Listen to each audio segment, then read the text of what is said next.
Good afternoon प्यारे बच्चों, आप सभी का मैं इस ऑनलाइन कक्षा में स्वागत करता हूं।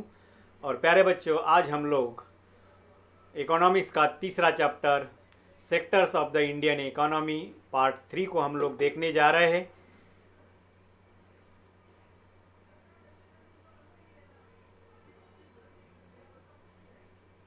अब हम लोग देखेंगे मुख्य रूप से इसका 7वां और 8वां पॉइंट, संगठित और असंगठित क्षेत्रकों का विभाजन।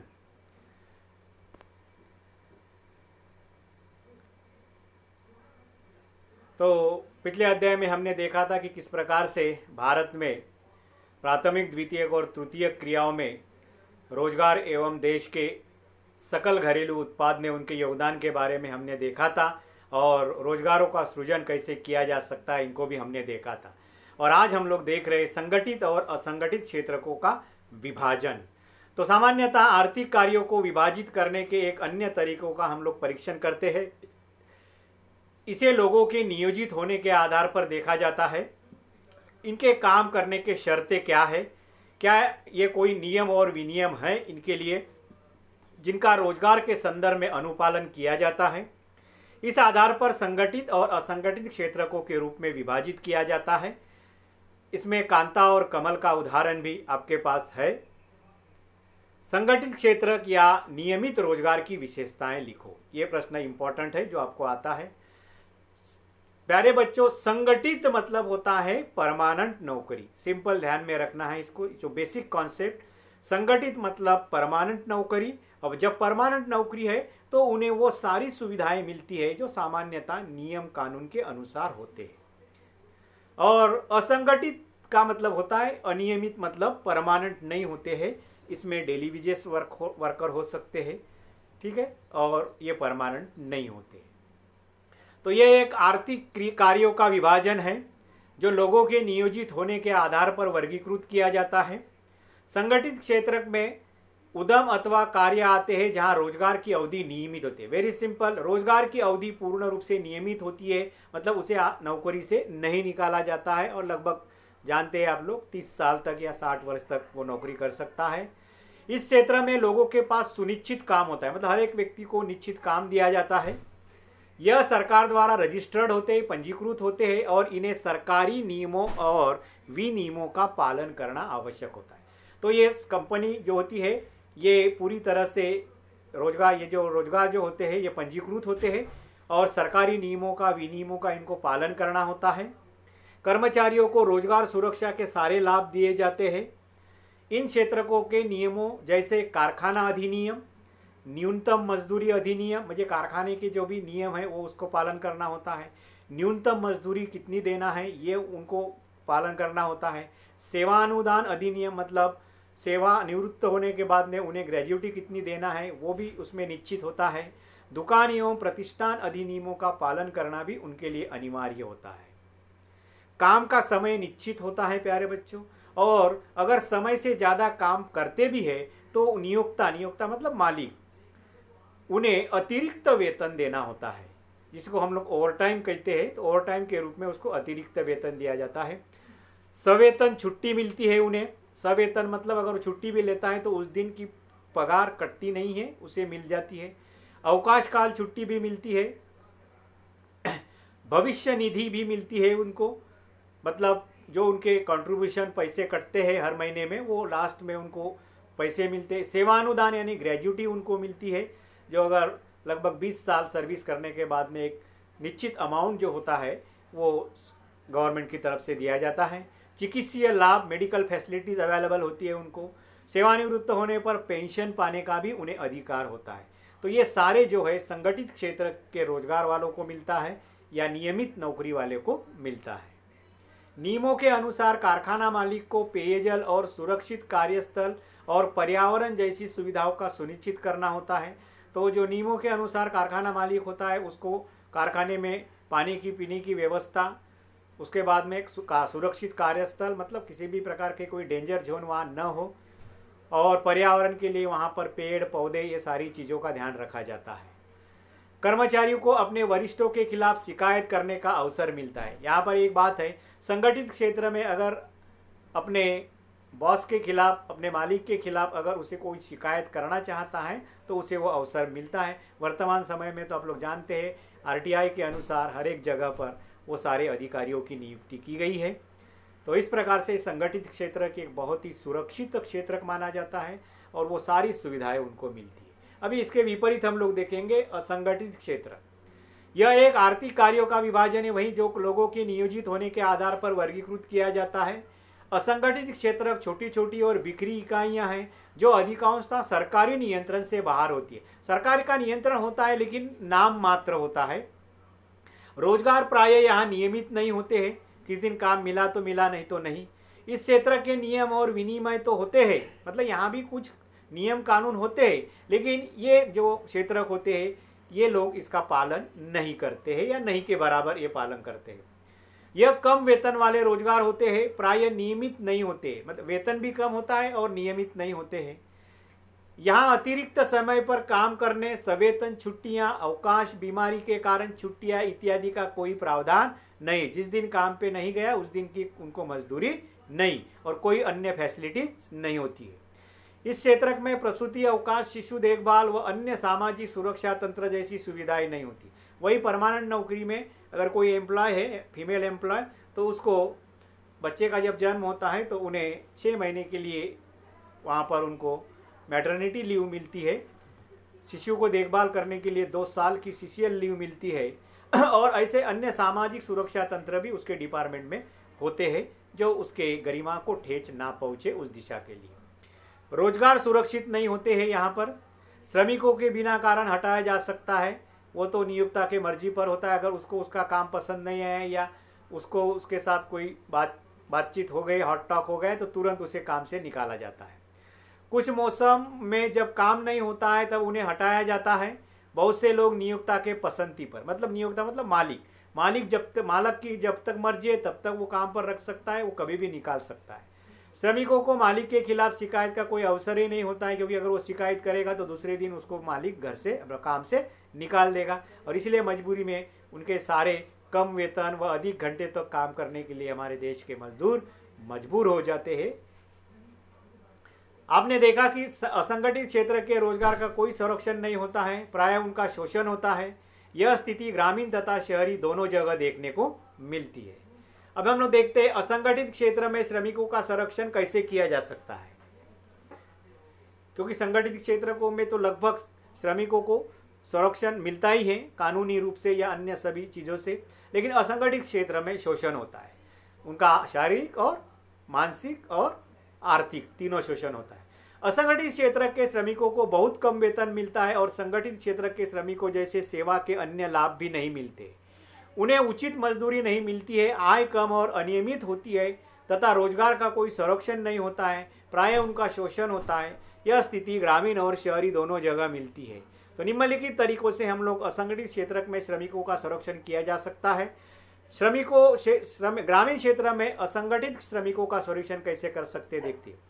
किसानों को समय पर बीज, कृषि उपकरण, सस्ता कर्जा, भंडारण और बाजार की अगर हम सुविधाएं उपलब्ध कराएंगे तो डेफिनेटली ग्रामीण क्षेत्र में जो असंगठित मजदूर है, असंगठित जो रोजगार है, वो उनको संरक्षण मिल जाएगा। ग्रामीण क्षेत्र में असंगठित लोग सामान्यतः कौन है? भूमिहीन कृषि श्रमिकों, छोटे और सीमांत किसान, फसल बटाईदारों। बटाईदार का मतलब होता है कि किसी की जमीन लेकर भाड़े पर वहाँ पर दूसरे लोग खेती करते हैं और जिसकी ज़मीन होती है उसे वो साल का तय किया जो भाड़ा होगा वो देते हैं। कारीगरों या 2 मिलकर भी लोग खेती करते हैं, यानी कि मालिक और मजदूर ऐसे दोनों मिला के ये खेती, सारा काम मजदूर करेगा, भूमि उसकी रहेगी, पैसा दोनों का आधा आधा रहेगा। कारीगरों जैसे बुनकर, लोहार, बढ़ई, सुनार आदि आते हैं। इन्हें समय पर बीज, कृषि उपकरण, सस्ता कर्जा, भंडारण और बाजार की सुविधा उपलब्ध कराई जाएगी तो ये लोग ऐसे जो असंगठित क्षेत्र के शिकार नहीं होंगे, कम वेतन पर काम करने के लिए मजबूर नहीं होंगे, अपने ही यहाँ पर वो अच्छी तरह से उत्पादन ले सकते हैं। शहरी क्षेत्र में असंगठित श्रमिकों का संरक्षण कैसे किया जा सकता है? Very simple. शहरी श्रमिकों में लघु उद्योगों को सरकारी संरक्षण और सहायता देना। शहरी क्षेत्र में असंगठित क्षेत्र में मुख्यतः लघु उद्योगों के श्रमिक, निर्माण कार्य में लगे लोग, व्यापार और परिवहन में कार्यरत आकस्मिक लोग, सड़कों के विक्रेता, सिर पर बोझा ढोने वाले, वस्त्र निर्माण करने वाले, कबाड़ उठाने वाले को सरकारी संरक्षण देना, मतलब इन्हें सरकारी प्रोटेक्शन देना चाहिए। उनकी न्यूनतम मजदूरी निश्चित होनी चाहिए। उन्हें वो सारी लगभग कम से कम जीवनावश्यक वस्तु जो है वो उन्हें उपलब्ध या मुहैया होना चाहिए। उनके कार्यस्थल सुरक्षित होनी चाहिए। उन्हें 8 घंटे से अधिक काम नहीं लिया जाना चाहिए। अगर अधिक काम करते हैं तो उन्हें ओवर टाइम के पैसे मिलना चाहिए। ऐसे इस प्रकार से गवर्नमेंट इसको संरक्षण दे सकती है। लघु उद्योगों को कच्चे माल की प्राप्ति और उत्पाद के विपणन के लिए भी आर्थिक सहायता दे सकती है। तो इस प्रकार से ये शहरी क्षेत्र में सरकार इनको संरक्षण देकर और उनको सस्ते दरों में कर्जा देकर या अन्य आर्थिक मदद करके इनका संरक्षण कर सकती है। आर्थिक व सामाजिक विकास के लिए असंगठित क्षेत्र के श्रमिकों का संरक्षण और सहायता देना इनके लिए अनिवार्य है। यह भी देखा जाता है कि बहुसंख्य श्रमिक अनुसूचित जाति व जनजाति और पिछड़ी जाति के होते हैं और यह लोग अनियमित एवं कम मजदूरी पर काम करते हैं, क्योंकि बेचारे इनके पास ना अपनी भूमि होती है ना दूसरा कोई रोजगार के इनके पास विकल्प उपलब्ध होते, और इसलिए मजबूरन अपने परिवार को पेट भरने के लिए, अपना जीवन यापन करने के लिए ये कम मजदूरी पर असुरक्षित स्थल पर भी काम करने के लिए तैयार होते हैं। और अक्सर यह लोग सामाजिक भेदभाव के भी शिकार होते हैं। इसके कारण भी बहुत सारे लोग इन्हें काम भी नहीं देते हैं और इसलिए ऐसे लोगों के लिए सरकार संरक्षण एवं सहायता देना आवश्यक है। तभी जाके हम लोग इस असंगठित क्षेत्र के जो रोजगार का हम लोग संरक्षण या श्रमिकों का संरक्षण कर सकते हैं। अब हम देखेंगे लास्ट पॉइंट इसका, स्वामित्व आधारित क्षेत्र। प्यारे बच्चों, स्वामित्व के आधार पर अलग अलग क्षेत्र को बांटा जाता है 4 प्रकारों में। नंबर 1 निजी क्षेत्र, सार्वजनिक क्षेत्र, संयुक्त क्षेत्र और सहकारी क्षेत्र। ये आप लोग 8वीं कक्षा में पढ़े हैं, फिर भी एक बार और हम लोग उसको देखते हैं। वेरी सिंपल, निजी क्षेत्र मतलब होता है ये सब स्वामित्व के आधार पर वर्गीकृत। स्वामित्व मतलब होता है उस उद्योग पर किसका नियंत्रण है और किसकी मालकी है, बस यही 2 चीज़ें ध्यान में रखना है और इन्हीं 2 वर्ड्स को व्याख्या में रखना है। निजी क्षेत्र के उद्योगों का स्वामित्व और संचालन या नियंत्रण या तो एक व्यक्ति द्वारा या व्यक्तियों के समूह द्वारा, मतलब एक व्यक्ति की भी उद्योग हो सकता है इंडिविजुअल, या 2-4 लोग भी एक होके वो निजी उद्योग, प्राइवेट जिसे हम लोग कहते हैं प्राइवेट सेक्टर। तो ये प्राइवेट सेक्टर जो आज बहुत ही ऊंचाई पर है, ज़्यादा महत्व है। सरकारी सेक्टर आज बहुत डाउन हो रहा है। तो निजी क्षेत्र के उद्योगों का स्वामित्व और संचालन या तो एक व्यक्ति द्वारा या व्यक्तियों के समूह द्वारा किया जाता है और इस क्षेत्र का मुख्य उद्देश्य होता है प्यारे बच्चों मुनाफा कमाना। ये मुनाफा कमाने के लिए, और इसीलिए यहाँ पर बहुत अधिक मात्रा में हम लोग जानते हैं कम से कम सस्ते श्रमिक उपलब्ध कराते हैं। ये लोग कम से कम अपना उत्पादन खर्चा करते हैं और अधिक से अधिक मुनाफा कमाते हैं। तो भारत में कई सारे उदाहरण हैं, टाटा है, रिलायंस है, महिंद्रा है, कई सारे ऐसे उदाहरण आप लोग दे सकते हैं। अब सार्वजनिक क्षेत्र जो महत्वपूर्ण, जिसे हम लोग सरकारी क्षेत्र भी कहते हैं, इसको कहते हैं पब्लिक सेक्टर। क्या कहते हैं? पब्लिक सेक्टर या गवर्नमेंट सेक्टर। सार्वजनिक क्षेत्रों का उद्योगों का स्वामित्व और संचालन सरकार द्वारा होता है या सरकार के पास होता है। पूरे मालिक सरकार होता है और वही नियंत्रण रखते हैं, वही चलाते हैं। इसका उद्देश्य सेवाएं उपलब्ध कराना, इसका मुख्य उद्देश्य जो है लाभ कमाना नहीं होता है। ऐसे भी सेवाएं ये उपलब्ध कराती है जिसमें इनमें नुकसान होता है, लेकिन जन कल्याण के लिए लोगों को सुविधाएं उपलब्ध कराने के लिए सरकार का दायित्व होता है और इसीलिए ये लोगों, इन सरकार को या सार्वजनिक क्षेत्र को ये काम करना ही होता है। जैसे कई सारे भारत में है, Hindustan aeronautics limited, steel authority of India limited, HAL है, भेल है, कई सारे है, सेल है। संयुक्त क्षेत्र आपका रेलवे है, पोस्ट, ये सारे सरकारी या सार्वजनिक क्षेत्र के क्षेत्रक माने जाते हैं। अब हम देखेंगे संयुक्त। संयुक्त मतलब दोनों, अभी ऊपर के हमने दे निजी और government, private and public sector. संयुक्त क्षेत्र का उद्योगों का स्वामित्व और संचालन राज्य और व्यक्तियों के समूह द्वारा, राज्य मतलब यहाँ सरकार, तो सरकार या व्यक्तियों के समूह मतलब प्राइवेट, दोनों के इसमें, जैसे हमारे देश में मारुति उद्योग है कि जिसमें सरकार के भी शेयर है और मारुति के भी है। अभी सरकार के शेयर लगभग बहुत ही कम हो गए हैं। तीसरा है सहकारी क्षेत्र, कोऑपरेटिव क्षेत्र। सहकारी क्षेत्र के उद्योगों का स्वामित्व और संचालन कच्चे माल के उत्पादकों और पूर्तिकारों और कामगारों अथवा दोनों द्वारा होता है। इसमें सामान्यतः क्या होता है बच्चों कि जो भी उत्पादक होते हैं कच्चे माल के, ये स्वयं मिलकर, कच्चे माल के सारे उत्पादक मिलकर कुछ जो है निवेश करते हैं, कुछ जो है कंट्रीब्यूशन करते हैं, पैसा जमा करते हैं, फिर एक फर्म स्थापित करते हैं जिसे बैंक द्वारा उन्हें लोन भी मिलता है, और फिर वो एक अपना उद्योग शुरू करते हैं। मतलब उनका जो कच्चा माल है उस पर प्रक्रिया करने वाला कारखाना। उदाहरण के लिए अगर हम लेते हैं शुगर केन, ठीक है, उसको हम लोग अगर गन्ना लेते हैं तो गन्ना की फैक्ट्री स्थापित करते हैं, और फिर वो स्वयं एक बॉडी बना के अपने में से ही उस संचालन करते हैं, और उसमें शक्कर बनाई जाती है और उसको बेची जाती है, और जो भी लाभ होता है सब किसानों में लाभांश के रूप में उसको बांट दिया जाता है। तो इस प्रकार से सारा लाभ उन्हीं को मिलता है। बीच का जो है व्यापारी या मालिक जो होता है ये होता नहीं है। ये बहुत अच्छी संकल्पना है, लेकिन ये अच्छी तरह से चलाने पर ही इसकी सफलता निर्भर है। नहीं तो हमारे देश में कई सारे सहकारी क्षेत्र के उद्योग जो है ये ऐसे ही बर्बाद हो गए हैं। तो सहकारी क्षेत्र के उद्योगों का स्वामित्व और संचालन कच्चे माल के उत्पादकों और पूर्तिकारों, कामगारों अथवा दोनों द्वारा होता है। उदाहरण के लिए आनंद मिल्क यूनियन लिमिटेड, सुधा डेयरी, महाराष्ट्र के सहकारी चीनी मिल, कोऑपरेटिव बैंक, ये सारे इसके उदाहरण हैं। आमतौर पर सरकार भारी व्यय उठाकर सेवाओं की आपूर्ति क्यों करती है? मैंने अभी बताया था कि निजी जो क्षेत्र है, निजी क्षेत्र का मुख्य उद्देश्य होता है मुनाफा कमाना, और सार्वजनिक क्षेत्र का उद्देश्य होता है लोगों को सुविधाएं उपलब्ध कराना, यानी कि सेवा उपलब्ध कराना, सेवा करना। क्योंकि सरकार कई जगह पर अगर नुकसान होकर भी सेवाएं उपलब्ध कर रही है जिसमें कोई लाभ नहीं हो रहा है, तो भी सरकार अन्य जगह से टैक्स इकट्ठा करती है और ये टैक्स वहाँ खर्चा करती है। और इसीलिए तो सामान्यतः ये आपको पूछा जाता है कि आमतौर पर सरकारी भारी व्यय उठाकर सेवाओं की आपूर्ति क्यों करती है, इसमें निजी क्यों नहीं करती है? तो सरकार क्यों करती है ये पहले हम लोग देखेंगे। कई ऐसी चीज़ें हैं जिनकी आवश्यकता संपूर्ण समाज को होती है प्यारे बच्चों, जैसे पीने की पानी की व्यवस्था है, सड़क परिवहन है, परिवहन के साधन है, रेल है, बस है, बिजली है, स्कूल है, स्वास्थ्य सुविधाएं हैं, ये सभी लोगों की इसकी आवश्यकता है।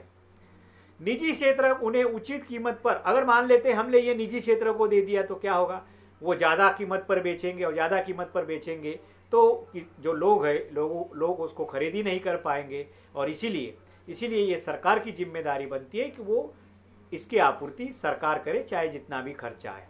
तो निजी क्षेत्र उन्हें उचित कीमत पर उपलब्ध नहीं करा पाते हैं क्योंकि उनका उद्देश्य क्या होता है, मुनाफा कमाना। इसलिए मुनाफा कमाने के चक्कर में वो दिन प्रतिदिन उसकी कीमत बढ़ाते हैं, जो गरीब लोगों को फिर ऐसी जो मौलिक आवश्यकताएं हैं वो लेना भी संभव नहीं होता है। अगर कराएंगे तो भी उसकी कीमत बहुत ज़्यादा होगी, जैसे सड़कों, पुल, रेलवे, पत्तनों, बिजली, इसका अगर हम निर्माण करेंगे तो वो ज़्यादा मात्रा में इसका किराया लेंगे जो सामान्य लोगों को देना असंभव होगा, और इसीलिए सरकार भारी व्यय उठाकर इसकी आवश्यकताओं की पूर्ति करती है। कुछ गतिविधियां ऐसी होती है जिन्हें सरकारी समर्थन की ज़रूरत होती है। मतलब कुछ गतिविधियां ऐसी होती है कि जिसमें सरकार का समर्थन चाहिए, उसकी परमिशन चाहिए। जैसे उद्योगों को सस्ती बिजली उपलब्ध कराना। अगर मान लेते हैं कि ये अगर बिजली प्राइवेट कंपनी उपलब्ध कर रही है और सरकार ये चाहती है कि जो छोटे छोटे उद्योग हैं उन्हें रियायत दरों में, मतलब कम दरों में, कुछ सब्सिडी देकर कम दरों में बिजली उपलब्ध कराए, तो फिर ऐसे जो प्राइवेट कंपनी क्या कम दरों में बिजली उपलब्ध करा पाएगी? नहीं। अगर सरकार द्वारा बिजली का निर्माण किया जाता है तो सरकार घाटा सहन करके भी ऐसे उद्योगों को सस्ती बिजली उपलब्ध करा सकती है, क्योंकि उद्योगों का विकास करना आवश्यक है। देश के अर्थव्यवस्था को मजबूत करने के लिए औद्योगिक विकास आवश्यक है, और जब तक उद्योगों के विकास नहीं होता है तब तक देश का विकास नहीं होता है। और इसीलिए जब किसी भी देश, कोई भी देश जो होता है, औद्योगिक विकास के लिए बहुत सारी ऐसे रियायतें उद्योग स्थापित करने के लिए देती है, चाहे वो प्राइवेट फर्म हो चाहे वो गवर्नमेंट सेक्टर हो, दोनों के लिए।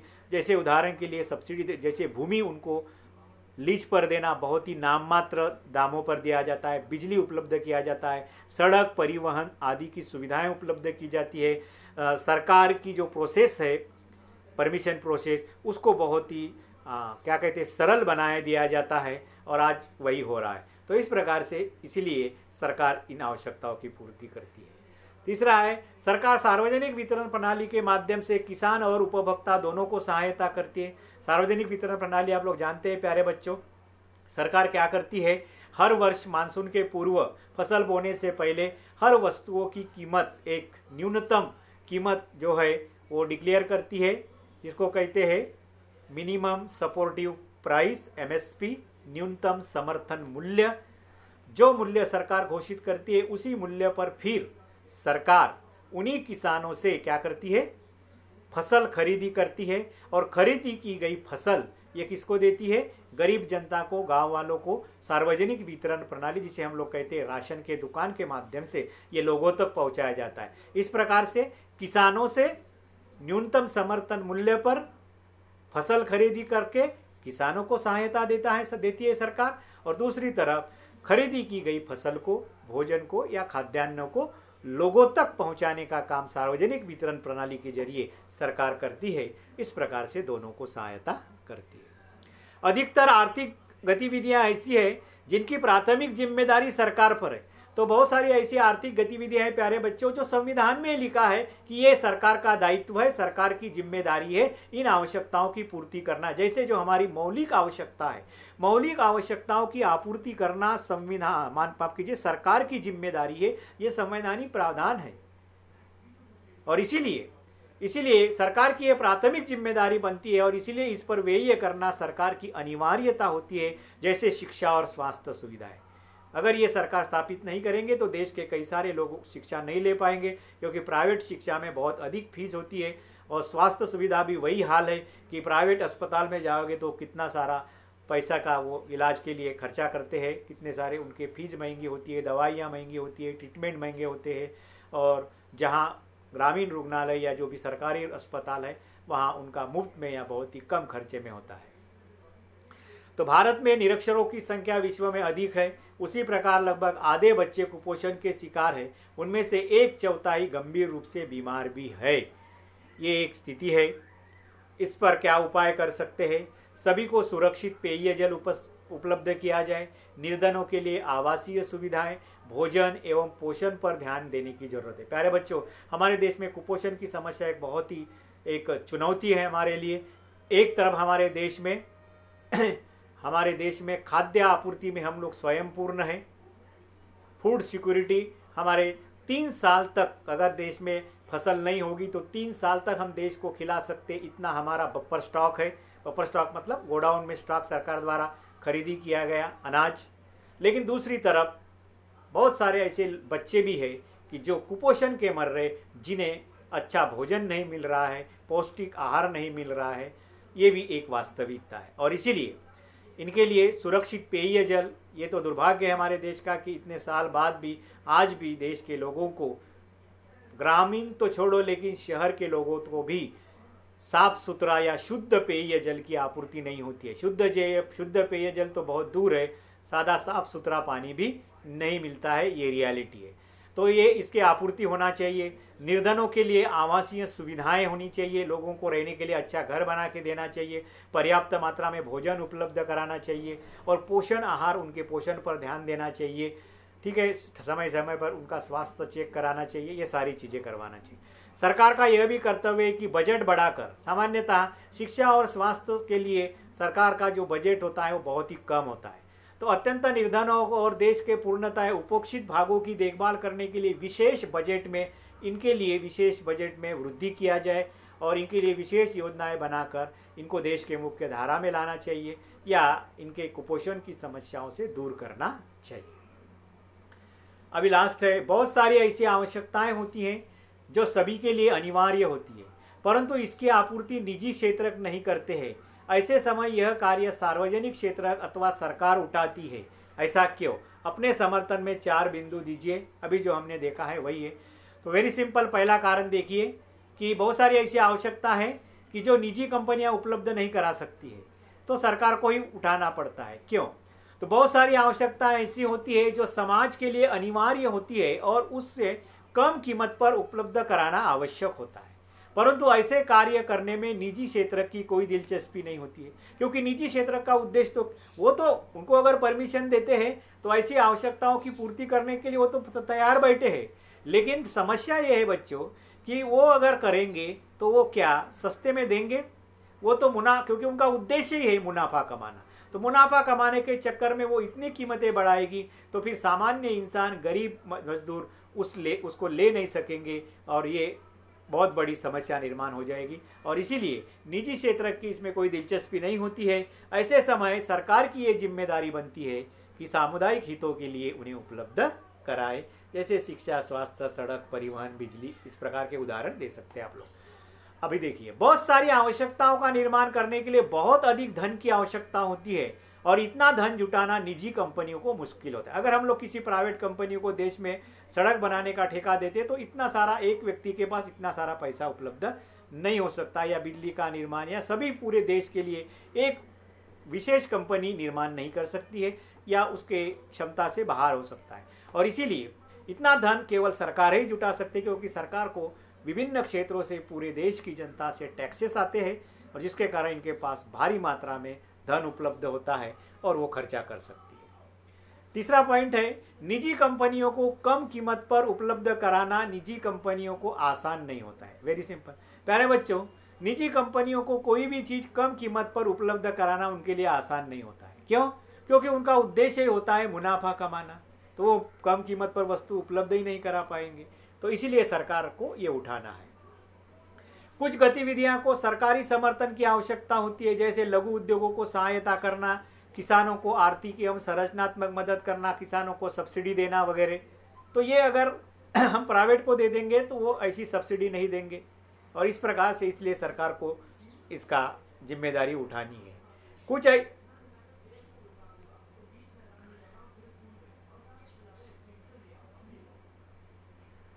कुछ ऐसी गतिविधियां होती हैं जिसमें अधिक मुनाफा नहीं होता है प्यारे बच्चों, और कम दामों में सभी को उपलब्ध कराना आवश्यक होता है।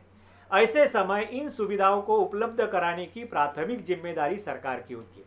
तो बहुत सारी ऐसी सुविधाएं होती है बच्चों की जिसमें अधिक मुनाफा नहीं मिलता है, और इसीलिए ऐसे समय में निजी कंपनियां इसको करने के लिए आगे नहीं आते हैं। और ऐसे समय में फिर ये तो करना आवश्यक है, जैसे मलेरिया निरोधन करना है, मलेरिया का निर्मूलन करना है, तो उसके लिए फवारनी करना, छिड़काव करना, ये करना, तो इसमें ज़्यादा उनको मुनाफा नहीं मिलेगा, इसलिए ऐसे काम के लिए तो आगे नहीं आएंगे।